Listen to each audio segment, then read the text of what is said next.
দুই হচ্ছে যেটা বড় বিষয়, যে সব থেকে যারা আমাদের মানে যে বলবো পরিযায়ী, এই শব্দ ভাষাটা বলা ঠিক না, কিন্তু তৃণমূল এই স্ট্যাম্পটা মেরে দিয়েছে।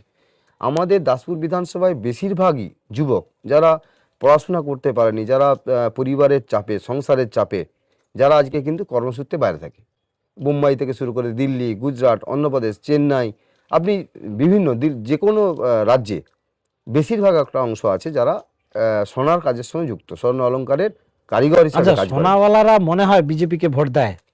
নিশ্চিতভাবে আমরা মনে করি যারা বাইরের রাজ্যে আছেন তারা এই পশ্চিমবাংলা থেকে অনুভব করছেন, যে কারণে আজকে শিক্ষানীতি, যে কারণে আজকে কর্মসংস্থানের নীতি, যে কারণে আজকে তাদেরকে পরিবার ছেড়ে, স্ত্রী ছেড়ে, সন্তান ছেড়ে বাইরের রাজ্যে পড়ে থাকতে হচ্ছে। সেই সব রাজ্যগুলিতে ভারতীয় জনতা পার্টি পরিচালনা করছে সরকার। তাহলে সেখানে তারা অনুভব করছে যে বিজেপি কি আর তৃণমূল কি, এ ফারাক তাদের কাছে পরিষ্কার। আমি যে কথা বলতে গেলাম, যে এই বিধানসভা থেকে প্রায় 45 থেকে 50 হাজার যুবক বা তার পরিবার অনেক আছেন, তার পরিবারকে নিয়ে সেখানে থাকেন।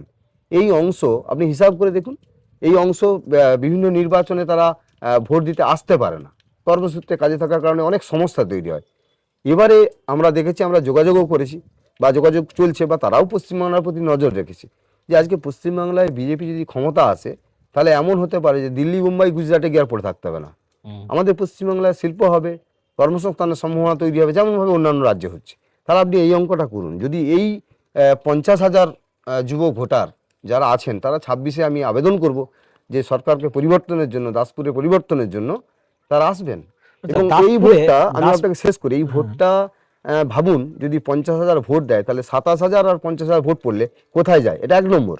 2 নম্বর, যেভাবে সরকারের প্রত্যক্ষ দুর্নীতি, যেভাবে আজকে নারী নিরাপত্তা বিঘ্নিত, যেভাবে যুবকের কর্মসংস্থান নেই, যেভাবে শিক্ষিত বেকার চাকরি পাচ্ছে না, যেভাবে শিক্ষকদের চাকরি কেড়ে নিয়েছে চুরি করে লক্ষ লক্ষ টাকা, আজকে স্কুলগুলো শূন্য, আপনি দেখলে বুঝতে পারবেন।